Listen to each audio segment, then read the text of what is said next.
샬롬. 오늘 주제는 교회를 좀 다니셨던 분은 많이 들어보셨던 그런 주제입니다. 믿음으로 살리라. 의인은 믿음으로 살리라 라는 주제입니다. 우리가 무엇으로 삽니까? 권력을 가지고 삽니까? 명예를 가지고 삽니까? 돈을 가지고 삽니까? 건강을 가지고 삽니까? 다 그런 것들은 중요합니다. 그리고 필요한 것들입니다. 하지만 동서고금의 역사를 통해서 볼 때 그것들은 매우 한시적이었던 것을 우리가 알게 됩니다. 그리고 그런 것들을 얻는 과정에서 자의반타의반 많은 싸움과 다툼이 원하지 않게 생기는 것도 보게 됩니다. 그럼 과연 우리가 우리 말씀할 때 샬롬, 평강, 평화와 강령입니다. 영어로는 피스를 하지만 사실은 한글 성경이나 한글의 뜻이 더 좋습니다. 평화, 피스뿐만 아니라 건강한 마음, 건강한 육체가 함께 어떻게 가질 것인가 하는 것입니다. 정말 변화가 많습니다. 최근에 학문의 이런 트렌드를 보게 되면 공부를 하고 포닥을 하고 리서치 사이언티스트까지 경험한 이 작은 목자도 정말 쫓아가기 어려울 정도로 너무나 많은 것들이 변화가 되고 있습니다. 정말 여러분의 학문이 앞으로 5년 후, 10년 후에 정말 이렇게 떵떵거리면서 유지할 수 있다고 생각하십니까? 아마 가끔은 갸우뚱할 겁니다. 과연 세상이 너무 많이 변하고 있습니다. 우리가 어떻게 살아가야 될 것인가 라는 것을 좀 한 번쯤은 생각해 봐야 될 거라 봅니다. 한국 교회를 위해서 많이 생각합니다. 집안에 목회자 사역자들이 많습니다. 근데 그분들이 세상에 유명한 곳에서 있는 것도 있지만 이름도 없이 빛도 없이 다 내려놓고 선교사로 봉사하는 저희 집안 식구들을 볼 때 참으로 자랑스러우면서 정말 많은 생각을 하게 됩니다. 교회를 가십시다. 교회를 한번 와보십시오. 그러면 부정적인 것을 반응하는 사람들이 많습니다. 그들의 의견을 제가 존중합니다. 이유가 뭐냐면 대형 교회들, 한국 교회나 미국 교회들이 너무나 건물이나 이런 것들이 너무 비대해졌습니다. 마치 큰 기업처럼 거대해져서 과연 저기에서 사역하는 목회자가 나 같은 사람을 알아볼 수 있을까라고 생각합니다. 같은 목회자가도 큰 교회 가면 저 목회자가 나를 알아볼 수 있을까 두려울 때가 많습니다. 그러나 다 그런 것만 보시고 하나님을 멀리하지 마십시오. 그거는 여러분이 속고 있는 것입니다. 눈에 보이지 않으면서 믿음 하나까지 살았던 수없이 많은 위대한 사람들이 따로 있습니다. 이 작은 목자가 하는 것을 표현하게 되면 페이스 미션이라고 합니다. 믿음으로 사역하는 페이스 미션입니다. 페이스 미션의 정의는 어떤 거냐면 여러분이 위키피디아를 찾아보면 알 수도 있지만 많은 복음적인 교회에서 오직 하나님의 말씀으로만 사역하는 사람들을 페이스 미션 또는 페이스 미셔너리라고 합니다. 이런 사람들의 공통적인 특징이 하나 있습니다. 재정적인 면에서 굉장히 취약합니다. 오직 하나님이 주시는 한에서만 합니다. 많은 교회사들이 선교사를 가거나 또는 개척교회나 다른 지교회를 세우는 것처럼 어느 유명한 교회들 보면 마치 대형 백화점 지교회 세우는 것처럼 한국에 큰 교회가 있는데 다 그 교회 이름으로 전국에 전 세계 이렇게 하나하나 마치 분점을 내는 것처럼 하게 됩니다. 굉장히 사람들의 인지도가 높아서 가는 경우도 있지만 막대한 선교 헌금이 가게 됩니다. 그러나 사실 이 미국에도 약 90%의 많은 교회들은 생활 전선에서 먹고 사는 것에 걸려있는 상태에서 처절한 상태에서 목회를 하게 됩니다. 그들이 뭘 보고 할까요? 그들이 바라보는 것은 오직 하나님밖에 없습니다. Live by faith. 믿음 하나로 살아가고 믿음 하나로 사역하는 것들이 굉장히 많습니다. 이런 사람들은 어떤 특정 교파에 속한 것도 있지만 어떤 돈이나 물질보다는 말씀 하나에서 여러분 한 사람 한 사람이 변화되는 것을 보고 살아가게 됩니다. 대표적인 사람 여러분에게 예를 들게 되면 이런 페이스 미션한 사람이 허드슨 테일러입니다. 중국의 내지 선교의 아버지라고 부르는 것처럼 우리가 선교사처럼 잠시 어느 선교지에 1주, 2주, 3주 갔다 오는 것이 아니고 허드슨 테일러는 그 당시의 사람과는 달리게 중국의 오지에 들어가서 그들의 중국 사람과 동일한 모습으로 동일한 방법으로 살아가면서 복음을 전했던 사람입니다. 어떤 특정한 물질이 아니라 오직 있는 하나님의 열망만을 많은 사람들이 보면서 엄청난 많은 역사를 가리킨 것입니다. 그 당시는 성공하지 않았습니다. 그러나 지금 중국이 무섭게 기독교화 되는 것들은 이런 허드슨 테일러 같은 위대한 하나님만을 바라보고 믿음 안에 선교했던 사람들의 흘린 피가 그렇게 역사하는 것입니다. 전 세계 고아의 아버지라고 쓸렸던 조지 밀러라는 사람을 아십니까? 영국의 산업혁명이 형성될 때 엄청나게 많은 부자들이 탄생했습니다. 하지만 또 한 구석에서는 또 엄청나게 많은 어려운 노동자들이나 가난한 사람들의 고아들이 있었습니다. 기독교 국가로 출발한 영국에서 그들은 돈을 모았지만 수없이 많은 수만 명의 고아들을 누구도 케어하지 않았습니다. 조지 밀러라는 사람이 신학자이면서 목회자이면서 그가 그 고아들에게 눈을 돌렸습니다. 그렇지만 10명도 아니고 20명도 아니고 100명도 아니고 1000명이 넘고 많을 때는 2만 명이 넘는 고아들을 먹여 살릴 때 그 돈이 어디서 나왔겠습니까? 허드슨 테일러도 그렇지만 조지 밀러 힘들고 어려울 때마다 수없이 하나님 앞에서 기도했던 것에 유명한 일화들이 있습니다. 인생에 5만 번 응답받았다라는 그런 글을 하게 됩니다. 혹시라도 이 조지 밀러 목사님을 모르는 분을 위해서 잠시 사례를 하게 합니다. 고아원을 할 때입니다. 그 옆에 사감 선생님들이 와서 얘기를 합니다. 목사님 큰일 났습니다. 고아들을 먹일 빵이 다 떨어졌습니다. 밀러 목사님이 얘기합니다. 우리 아이들을 다 불러라. 우리 밥 먹자. 그리고 식탁에 다 앉습니다. 아이들은 어제도 굶고 오늘도 굶어서 이제는 밥이 왔다니까 다 기쁜 마음이 옵니다. 접시들이 딱 나눠줍니다. 포크를 들고 나이프를 듭니다. 목사님이 기도합니다. 하나님, 부르신 분이 하나님이시고 모든 것을 인도하시는 하나님께서 이 고아의 아버지라고 하는 하나님께서 분명히 채울 걸 믿습니다. 그렇지만 기도가 끝나지만 아무런 변화는 없습니다. 빈 접시 위에 갑자기 빵이 생기지는 않습니다. 근데 기도가 끝날 때쯤에 갑자기 뻥 하면서 뭔가 타이어가 터지는 소리가 밖에 들립니다. 보니까 큰 빵을 실은 화물차가 그 앞에서 뻥 하고 타이어가 터졌습니다. 그 사람이 와서 얘기합니다. 내가 배달을 해야 되는데 차가 고장나서 제때 갈 수가 없습니다. 이 빵이 상할 것 같은데 마침 보니까 고아원 앞인데 목사님 이 빵을 드십시오 하고 나눠주게 되는 겁니다. 사실은 여러분이 서점에 가셔서 조지 밀러라는 사람을 책을 쳐보면 정말 하나님께서 기도할 때 어떻게 역사한 것을 알게 됩니다. 저는 이런 훌륭한 목사님에는 발 근처도 가지 못합니다. 그러나 17년 전에 아무도 다 바보라 소리 들을 때 보스턴의 이곳에 MIT에 와서 이곳 청년들이 방황하는 모습을 보고 모든 것을 뒤로 하고 이곳에 왔습니다. 사역하면서 있는 집 2채를 다 팔고 가족들이 엄청난 희생을 통하면서 이곳에 왔습니다. 이곳에 사역을 시작할 때 다른 사람들처럼 어느 특정한 교회에서 선교헌금을 받아본 적이 없고 후원 받아본 적이 없습니다.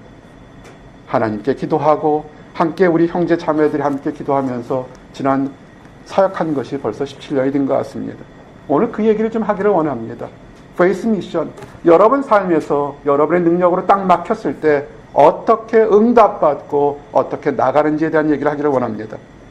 참 재밌는 것은 여러분이 성경을 보게 되면 믿음이란 단어를 우리가 씁니다. 믿음이란 단어를 쓰는데 성경은 한글 성경에는 이 믿음이란 단어가 조사를 해보면 대충 233번 언급되어 있습니다. 믿음이라는 거, 우리가 믿음이 무엇인가 믿음이. 그런데 재밌는 것은 구약에서는 딱 3번 언급되어 있습니다. 그 3번 언급된 중에 하나가 오늘 우리에게 나눴던 이 하박국서 말씀입니다. 그리고 나머지 230회는 신약에서 언급되어 있습니다. 우리가 하나 알 수 있는 게 뭐냐면 믿음이라는 것은 구약의 율법적인 예배를 드리고 종교적인 예배를 드렸던 그 시대가 아니라 예수님이 이 땅에 오므로 시작해서 하나님을 바라보고 그 부활을 바라보는 사람들의 역사가 바로 믿음의 역사라는 것입니다. 이제 그래서 여러분이 이런 것을 좀 성경을 알게 되면 믿음이라는 것은 신약 시대에 시작하는 지금 우리가 있는 곳에 가장 원동력으로 여러분 삶을 움직이는 그런 기관차와 같은 것이라는 것을 알 수가 있을 것입니다. 신약에는 이렇게 얘기를 합니다. 우리가 먹고 마시는 것, 결혼하는 것, 취업하는 것, 눕는 것, 집마련하는 것, 이거 다 압니다. 이곳에서 좋은 곳에서 박사학위를 받지 않았다 할지라도 아주 본능적으로 우리는 이것이 다 필요한 것을 알고 있습니다. 근데 성경은 이렇게 얘기를 합니다. 너희 중에 누가 염려함으로 그 키를 한 자라도 더할 수 있겠느냐? 또 너희가 어찌 의복을 위하여 염려하느냐? 들의 백합화가 어떻게 자라는가 생각하여 보라. 수고도 아니하고 길쌈도 아니하니라. 그러나 내가 너희에게 말하노니 솔로몬의 모든 영광으로도 입은 것이 이 꽃 하나만 갖지 못하였느니라. 아멘. 마태복음 6장 27절부터 29절까지 말씀입니다.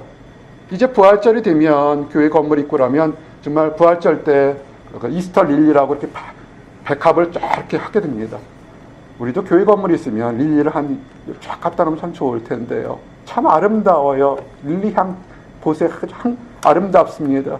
하지만 그 릴리하고 성경은 하나님은 예수님이 직접 뭐라 하냐면 그 릴리의 아름다움이 솔로몬에 있었던 모든 것보다 더 중요한 것을 아니냐를 얘기한 것입니다.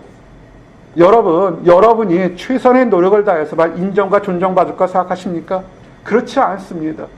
오늘 있다가 내일 아궁에 들어가는 들풀도 하나님의 인도하심과 보호하심 속에서 있는 것인데 여러분이 얼마나 귀한 존재인데 함부로 망하게 하시겠습니까? 여러분 그래서 무엇을 먹을까, 무엇을 마실까, 무엇을 입을까 고민하지 마십시오. 다 하나님의 때가 있습니다. 지금 아직 안 이루어진 것은 아직 하나님의 때가 아니기 때문에 여러분에게 주지 않는 것입니다. 그래서 성경은 이렇게 얘기합니다. 믿음이라는 것은 먹을까 마실까 입을 것을 고민하는 것이 아니라 이는 다 이방인들이 구하는 것이라 너희 하늘 아버지께서 이 모든 것이 너희에게 있어야 할 줄을 아시느니라. 아멘. Faith Mission, Faith Missionary. 이거는 어디 꼭 우간다나 아프리카나 아니면 몽골이나 가서 하는 그런 사람만이 Faith Missionary가 아니라 나와 여러분 모든 사람들이 이런 모든 것이 내게 있어야 할 줄 알고 먼저 하나님 나라의 의를 구하는 그 모든 사람들이 페이스 미션이고 미셔너리인 것입니다. 믿고 나가십시오. 예수님이 직접 하신 것입니다. 여러분이 이런 믿음 안에서의 세계를 보게 되면 이제는 바라는 것이 내가 필요한 것 다고다고가 아니라 좀 더 큰 나라의 의를 구하십시오.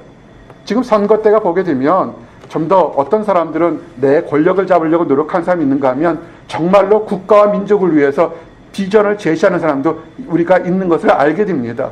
어떤 사람 뽑겠습니까? 선택은 자유지만 정말로 국가와 민족을 위해서 화합과 통합을 위해서 그런 지도자를 우리가 더 선망할 거라고 봅니다. 여러분들도 마찬가지입니다. 여러분의 삶이 소중하지만 내가 먹고 마시고 입을 것보다 더 큰 세계와 의와 공의를 구하십시오. 그럴 때 여러분이 구하지 않은 것보다 더 큰 것도 함께 구하는 것입니다. 성경은 정확히 뭐라고 그랬냐면 마태복음 6장 33절 34절에 그런즉 너희는 먼저 그의 나라와 그의 의를 구하라. 그리하면 이 모든 것을 너희에게 더하시리라. 그러므로 내일 일을 위하여 염려하지 말라. 내일 일은 내일이 염려할 것이요 한날의 괴로움은 그날로 족하니라. 아멘.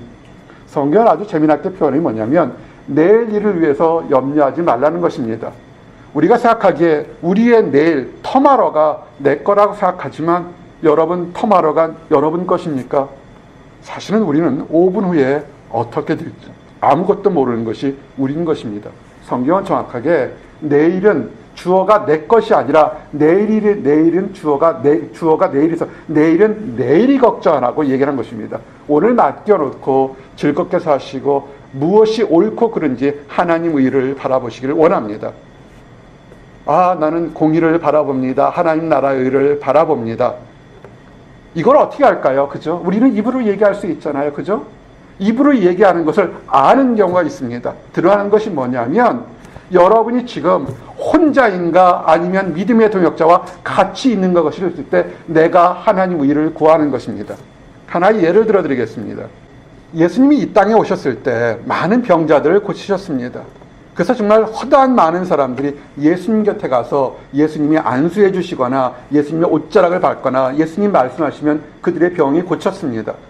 근데 한 중풍병자가 있는데 중풍병자가 뭡니까? 패럴리시스, 움직이지 못하지 않습니까? 근데 그 중풍병자를 사랑하는 친구들이 예수님 곁으로 갑니다.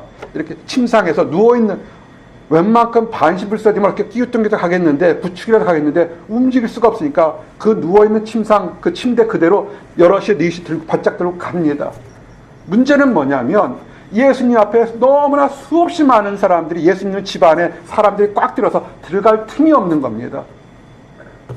어떻게 했냐면 이 친구들이 앞으로는 도저히 들어갈 수가 없으니까 예수님 있는 집에 지붕 위로 올라가서 지붕을 뜯고서 예수님 있는 그로 바로 내려서 예수님 앞에 내려놓습니다. 그때 모습이 마태복음 9장 1절에서 2절 이렇게 되어 있습니다. 예수께서 배에 오르사 건너가 본 동네에 이르시니 침상에 누운 중풍병자를 사람들이 데리고 오거늘 예수께서 그들의 믿음을 보시고 중풍병자에 이르시되 작은 자의 안심하라 뇌의 죄 사함을 받았느니라. 아멘. 여러분, 우리가 새롭게 살고 좀 큰 비전을 갖고 살려고 할 때 우리는 다 할 수 있습니다. 작심삼일한 말도 있지만 뭔가 한번 보스턴에서 새롭게 살 거다. 나는 이제 졸업하면 민족을 위해서, 세계를 위해서 뭔가 살 거다 할 거, 그런 비전을 가진 사람들 많습니다. 여러분의 눈빛을 보면 떨망떨망해서 아하, 한 자리 하겠구나 하는 것을 알게 됩니다. 그렇지만 선한 뜻이 있을 때 악한 것도 여러분의 뜻을 막게 됩니다.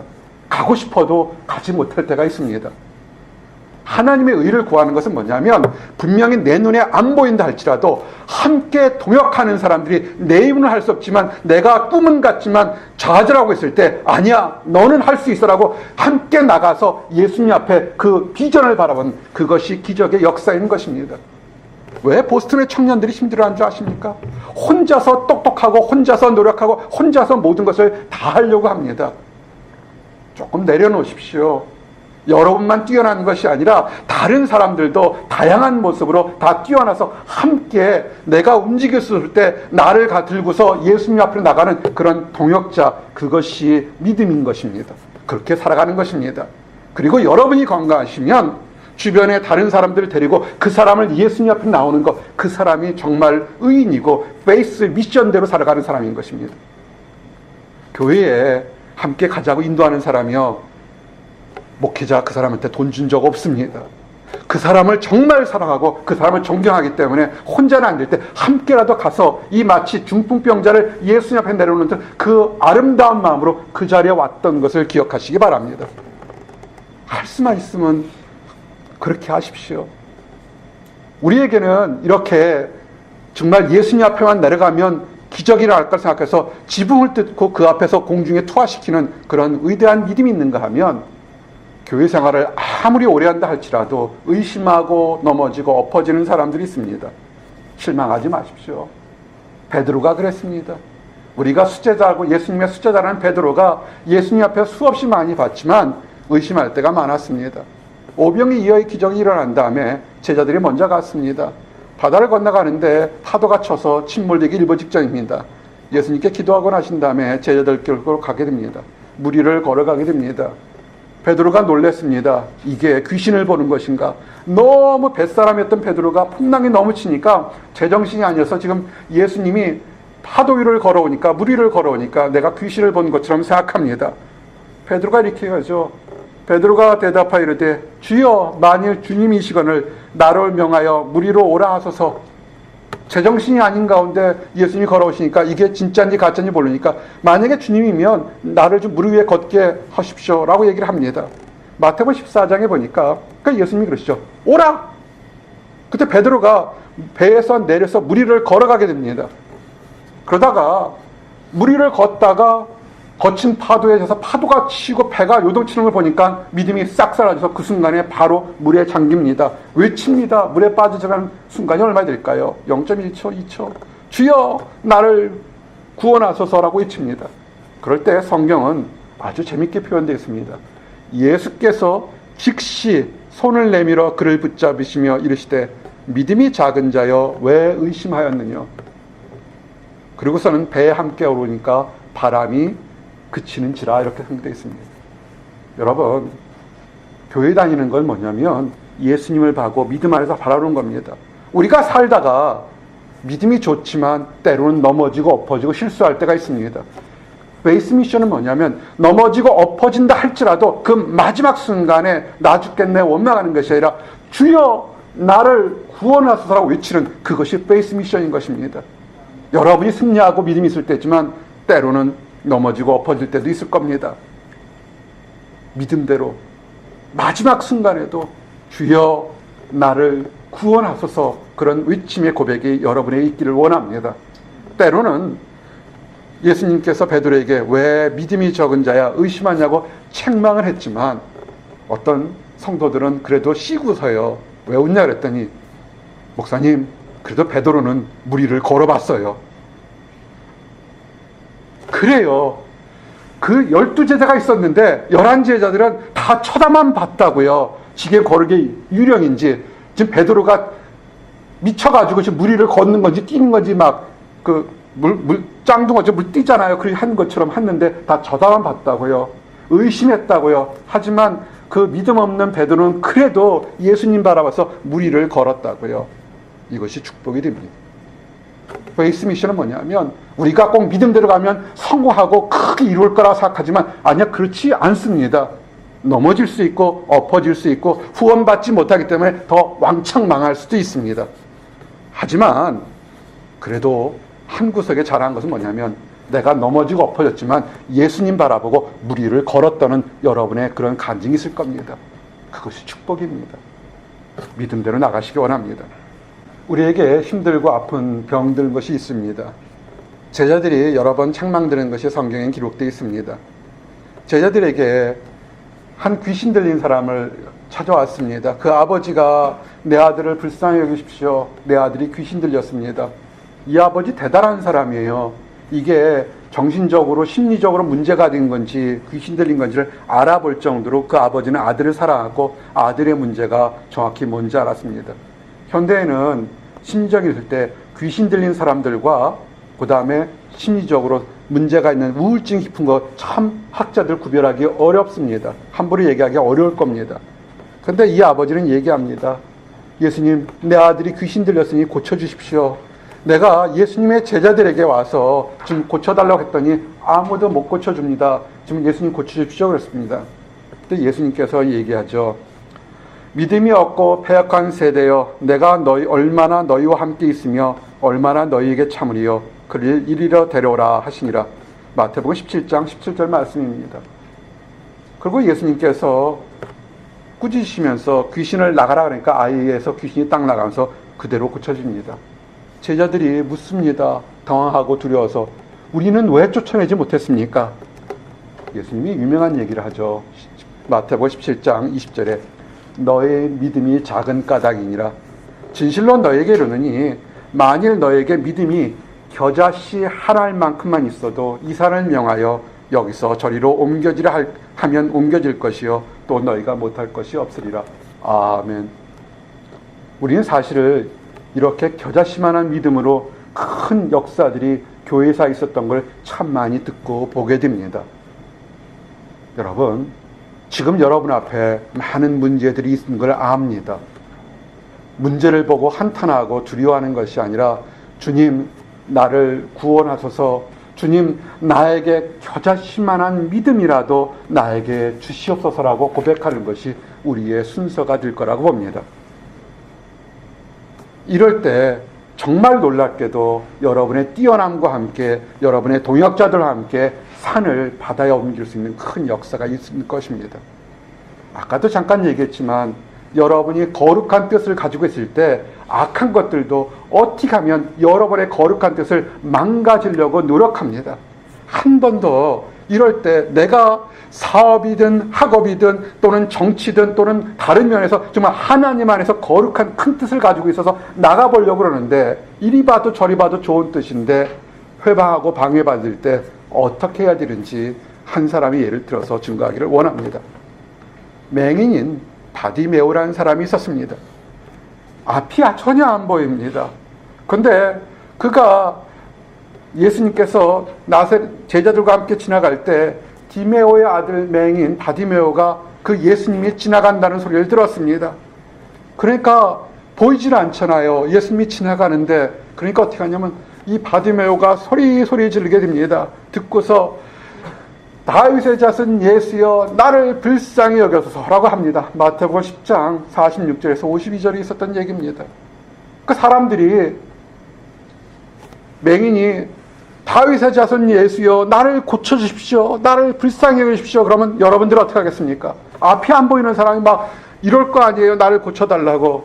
아마 여러분들은 그래 내 손을 잡아요. 예수님 저기 하니까 우리 같이 갑시다. 이렇게 해야 되는데 히브리 백성들 하나님을 믿는 아는 사람들인데 성경 어떻게 되냐면 그 당시에 보니까 뭐냐면 많은 사람들이 꾸짖어서 잠잠하라 이렇게 얘기합니다.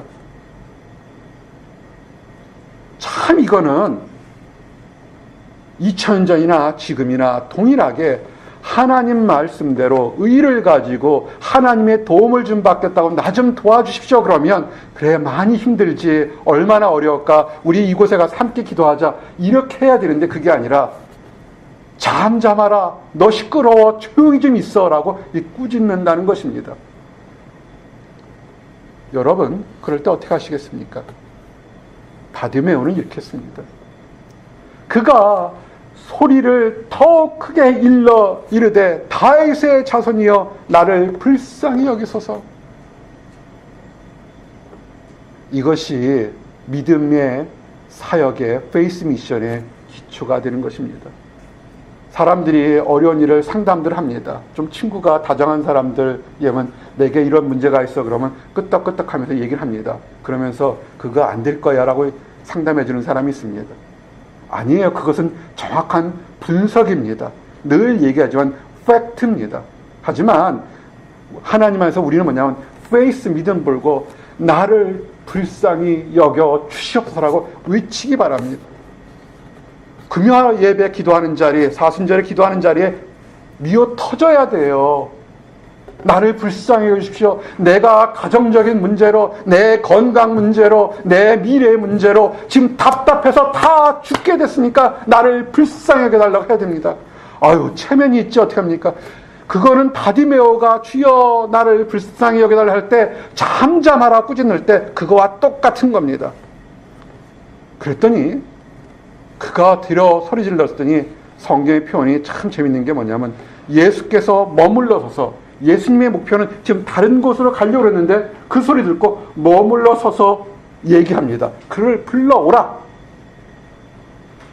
불러왔습니다. 맹인이 부르러 온다니까 사람들이겠죠. 예수님이 가던 길을 멈추고 바디메오야 예수님이 너를 부른다 그랬더니 바디메오가 어떻게 하냐면 그가 겉옷을 내어버리고 막 뜁니다. 생각해 보세요. 앞 못 보는 사람이 뛰니까 이게 제정신이겠어요? 근데 얼마나 열정이 하나님이 부른다니까 그 앞으로 달려간다는 것입니다. 그래서 묻습니다. 사람들이 예수님 앞이니까 네가 무엇을 원하느냐? 바디메오는 정확합니다. 주여 내가 보기를 원하나이다.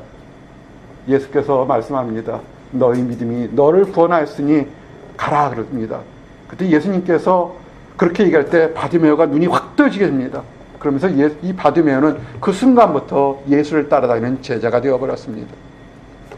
이제 질문을 좀 하기를 원합니다. 여러분 무엇을 원하십니까? 정말 이 보스턴에서 여러분 무엇을 원하십니까? 요만한 걸 원하십니까? 아니면 내가 살아왔던 인생의 나를 둘러싸고 잘 보이지 않던 내 인생의 미래를 정확히 볼 수 있는 하나님의 지혜, 영안이 열리기를 원하십니까? 이것이 믿음의 축복인 것입니다. 이제 준비한 것 중에 많은 것이 있지만 시간 관계상 하나만 더 하겠습니다. 믿음이라는 것은 우리의 소명, 콜링이 무엇인지를 다시 확인하는 것입니다. 사도 바울이 이렇게 얘기했습니다. 내가 복음을 부끄러워하지 아니하노니 이 복음은 모든 믿는 자에게 구원을 주시는 하나님의 능력이 됨이라. 먼저는 유대인에게요 그리고 헬라인에게로다. 복음에는 하나님의 의가 나타나서 믿음으로 믿음에 이르게 하나니 기록된 바 오직 의인은 믿음으로 말미암아 살리라 함과 같으니라. 아멘. 콜링이 뭔지 아십니까? 여러분의 콜링. 함께 있는 사람들 중에서 어릴 때부터 지금까지 하늘을 우러러 한 점 부끄럼 없이 거룩하게 산 사람이 있습니다. 정말 있습니다. 많아요. 생각보다 사실은 거룩하게 사는 노력한 사람 참 많습니다. 또 반대로 교회를 다닌다고 하지만 이리 보고 저리 봐도 부끄럽고 추한 것들 경험하고 또 속이는 사람 참 많습니다. 근데 성경은 뭐라고 하냐면 그 부끄럽고 추한 사람까지도 예수 그리스도의 보혈로 깨끗하게 씻어줄 수 있을까? 오라는 겁니다. 와서 이제는 새로움으로 의로로 새롭게 살라는 것입니다. 믿음으로 산다는 게 뭐냐면 내 힘과 능력이 아니라 나를 사랑하고 나를 보호하고 나를 깨끗하는 하나님의 힘으로 그래서 새롭게 됐다는 것을 믿는 그것이 믿음이고 의인이 되는 것입니다. 사도 바울 추한 짓 많이 했습니다. 바울이 이전에 사울에 정말 악한 짓 많이 했습니다. 그러나 그가 사울이 바울로 변할 때 예수 그리스도의 보혈로 용서함으로 그가 완전히 새로운 것을 확신함으로 오늘 이야기를 한 것입니다. 믿음에서 믿음으로 의롭게 되는 것을 경험하게 된 것입니다. 사랑하는 성도 여러분, 이제 말씀을 정리합니다. 우리는 불확실함 속에서 살고 있습니다. 여러분의 미래를 어떻게 준비하시겠습니까? 최선을 다하는 것 정말 자랑스러운 것이고 보람된 일입니다. 하지만 그 전에 먼저 나를 불쌍히 여겨주시고 내 인생의 길을 가는 예수님께 도움을 청하며 예수님의 방법대로 믿음대로 사는 것이 가장 지혜롭고 의로운 방법인 걸 또한 깨닫기를 원합니다. 기도하시겠습니다. 하나님 감사합니다. 의인은 믿음으로 살리라고 약속하시고 축복해 주신 것을 감사합니다. 하나님이 계시기에 우리의 부족함도 우리의 연약함도 용서받고 새롭게 됨을 믿습니다. 아버지, 이 믿음대로 갈 수 있도록 허락해 주시옵소서. 아버지, 우리 앞에 많은 장애물이 있을 때 두려워하지 않고 주여 나를 구원하소서 외쳤던 바디메오처럼 하나님만을 바라보고 나갈 수 있도록 인도하여 주시옵소서. 아직 하나님을 알지 못하는 사람, 안다고 하면서 자기 생각이 있는 사람들, 아버지 그들의 마음에 하나님이 함께 계시고 보호한다는 사실을 깨닫고 새로운 인생을 살 수 있도록 허락하여 주시옵소서. 감사합니다. 예수 그리스도 이름 받들어 기도드렸습니다. 아멘.